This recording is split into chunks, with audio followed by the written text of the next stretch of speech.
What's up guys? Welcome to AnimeKouhai. If you'd like to help me out, please hit the like button and subscribe to my channel.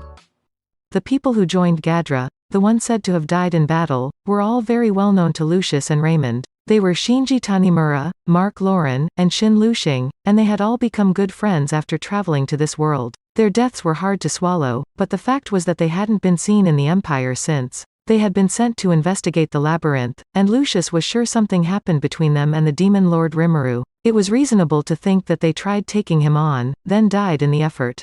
Some of the other worlders like him were sad to see Shinji and his friends gone. Lucius and Raymond were no exception, and many others expressed their sorrow as well. Being from the same place had a way of instilling this sort of solidarity like that. Besides, Shinji was something of a leader type, a kind young man who never abandoned those in need. He could be a bit insensitive, but a lot of people looked up to him. Lucius and Raymond both owed Gadra. They also wanted to find out if 3 close friends of theirs were safe. So after some discussion among their peers, it was decided that the 2 of them, having the most combat power out of their group, would go undercover on this campaign. They immediately proposed the idea to Yuki, who promptly rejected it. "It's really dangerous to act right now," he said.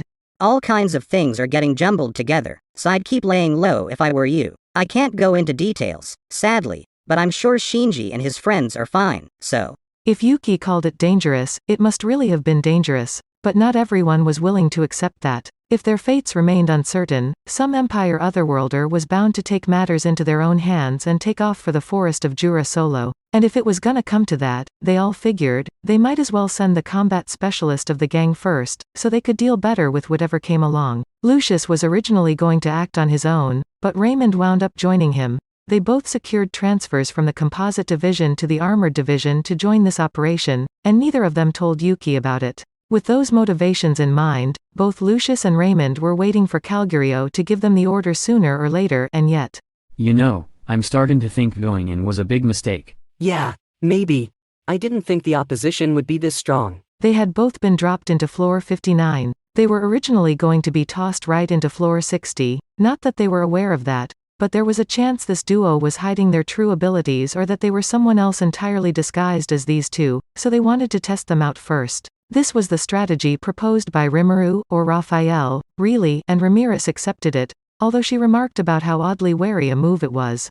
So the pair were exposed to intense combat all across floor 59. There was a litany of variable lasers, sonic cannons, and various other science-driven weapons. Isolation doors would come crashing down on them, locking them into rooms pumped with tasteless, odorless poison gas. All these weapons crafted in the lab on floor 95, currently floor 100, had been implemented on floor 59, and the icing on the cake was the attack golems.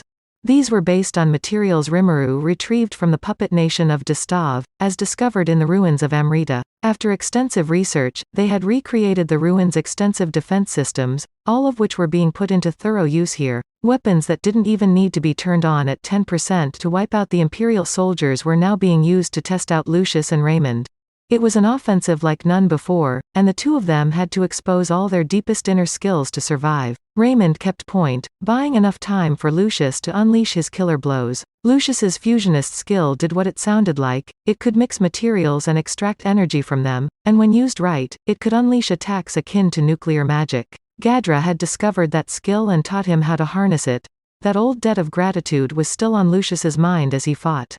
The battle itself, luckily, ended in an overwhelming victory for them both. Despite all the destructive force they were faced with, neither the golems nor all the advanced techie weapons could finish them off. The sheer numbers, though, were absolutely off the charts. Breaking through all these traps was a huge challenge for just 2 people, and Lucius couldn't be blamed for being so exhausted after a single day of work. Hey, so what now? Wanna go on? You kidding me? We've only made it down 1 flight of stairs. We need a plan for this, or else it'll be way too dangerous to take on that onslaught again. Yeah, but we ain't got no other choice, do we? The moment we walked in, we got separated from the group, so. Raymond was right, and Lucius knew it. But there was nothing they could do. Proceeding on would be dangerous, yes, but was there any better option available? Going up instead of down sure didn't guarantee they'd ever escape the labyrinth. Besides, if that question when they came in was to be believed, it was impossible to leave anyway until they beat this thing. It's totally impossible to beat this labyrinth. Yeah, maybe if we had more time, but like, even if we did 1 floor a day, It'd still take at least a month. And if we take that long, we're definitely gonna run out of food. That was the main problem. Lucius and Raymond hadn't undergone imperial augmentation surgery, so they needed to eat regularly. Water they could manage themselves, but they had just 2 days of food on them, and if they kept running into floors with no monsters like before, they couldn't rely on monster meat to supplant their diet, either. At this rate, lasting even 3 weeks was out of the question. It was just 1 day after they went in, and already things were starting to look hopelessly bleak. But they weren't giving up. They had come here because they wanted to find out about their mentor and friends. If they were going to give up and run at this point, they never would have volunteered for this in the first place. Hey, you think they can trust these things they gave us before we went in? Lucius pointed at his neck as he asked Raymond. This item was something Calgario had given them before this operation, a prototype made at their R&D labs, a replica of the revival item Gadra had brought back. The commander told him that if he died in the labyrinth, this thing would resurrect him, although Lucius didn't believe it. How can I trust him on that? And even if it does work, where's it going to revive me? Yeah, 'cause if you wake up on the spot, it's gonna be right next to the monster that just killed you. They didn't test that part out yet, did they? Nah. They want us to instead. But why a necklace, though? Didn't he bring back a bracelet?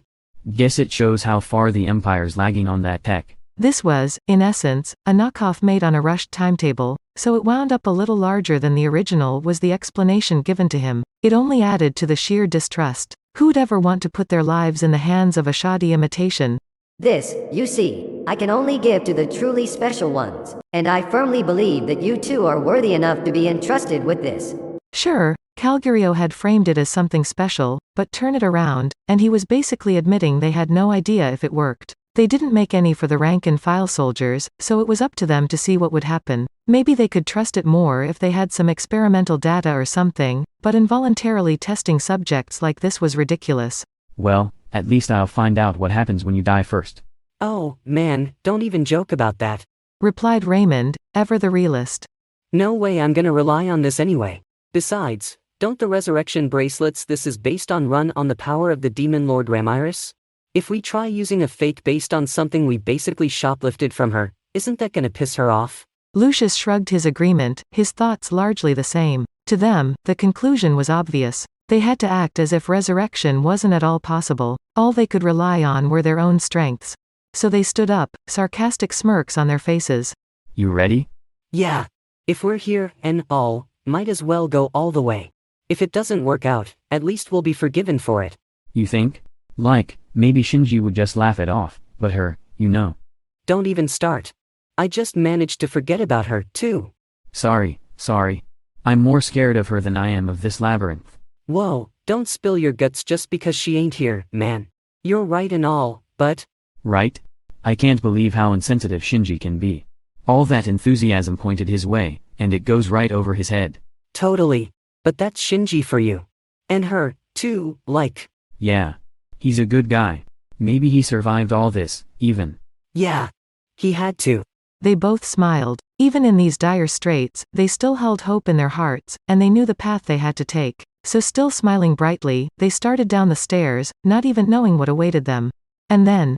Hello there, Lucius, and Raymond, too. Listen, there's something I'd like to discuss with you. Yeah, something really good, you know? So hear him out. Yes. Give him a chance. Encountering Shinji, Mark, and Shin, the targets of their rescue op, immediately past the stairs made Lucius and Raymond freeze on the spot. Ah, it seems they might be a tad shocked. Well, allow me to ask you as well. Will you listen to what I have to say? A familiar voice boomed out from the gigantic golem looming before them. It was undoubtedly Gadra, the one Lucius and Raymond owed their lives to. Are you alive? And, like, can you explain this, man? And so the battle of persuasion between the two sides began. It would take just a little more time before the two thoroughly confused would-be heroes saw things Gadra's way. All told, the job went surprisingly easily, and surprisingly successfully, too. Even Shinji's gang, who announced previously that they wouldn't join the war, volunteered for this particular mission, and thanks to them, the two sides reached an agreement with hardly any trouble.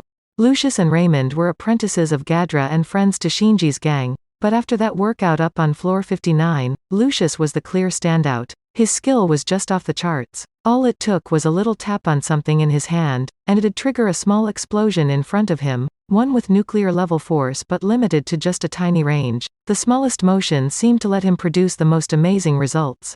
The unique skill fusionist let him transform matter itself, fusing it with other matter in the process. This let him, for example, throw a pebble or something at an enemy that caused the foe to blow up on impact. Even if a barrier of some sort warded off the pebble, it'd still explode the moment it hit the ground. It'd be neat if he could ricochet shots for situations like that, but since the pebbles, Lucius preferred were small enough to flick with a single finger, that was a lot to ask of him. Besides, having a pebble ignite on this target and not that one was also tough to manage. Still, this was one evil skill. Get the timing wrong, and he could easily end up burned, but Lucius had thoroughly researched. Exactly what kind of research, nobody besides him knew, but he certainly seemed to have perfected his craft. Raymond, as his partner, demonstrated superb combat skills. His shield, meant to symbolize his own fighting spirit, was just as impressive. The way he used it to block all frontal attacks was a sight to behold. It even deflected the shock waves from Lucius's explosions without complaint. As a team, they meshed really well. So these were the real things, no disguises or whatever. They weren't under any sort of mind control, and it seemed they really were here to find out what happened to Gadra and Shinji's gang. They both seemed pretty trustworthy, and honestly, I was glad they were on our side. Now that they were on board, I'd have them work under Shinji's group for a while as a kind of training period. I didn't think we needed to worry about them betraying us, but it was just a precautionary measure. Once I saw how they did, I could upgrade them to the same status as Shinji and the others. So all was well on floor 60. But what about floor 70? Around 100 people were huddled together in that hilly wasteland, confused at first, but a day later, they were calmer. They had pitched their tents on a hilltop with a good view, and a few of them had been sent to scout the area. There was no sign of any immediate offensive. Clearly they were being very cautious. Their composure was quite impressive, especially considering we tossed their commander on an entirely different floor. These truly were heroes head and shoulders above the rest, I supposed. I thought they'd be more upset about this, really. Oh, this is about what I'd expect. They've established a clear chain of command, so they can maintain order even if they lose their commander. That's it for this video, guys. Thank you for always watching my videos and supporting my channel. Shout out to the new members of AnimeKouhai supporters: Jason Reyes, Andre Hamilton, Jason Torres, Sesh, Sam, Jovi, Sergio Aguilar, Martin Ramos, Luminosity, Guy Ansley. Thank you so much for helping out. I'll see you guys in the next video.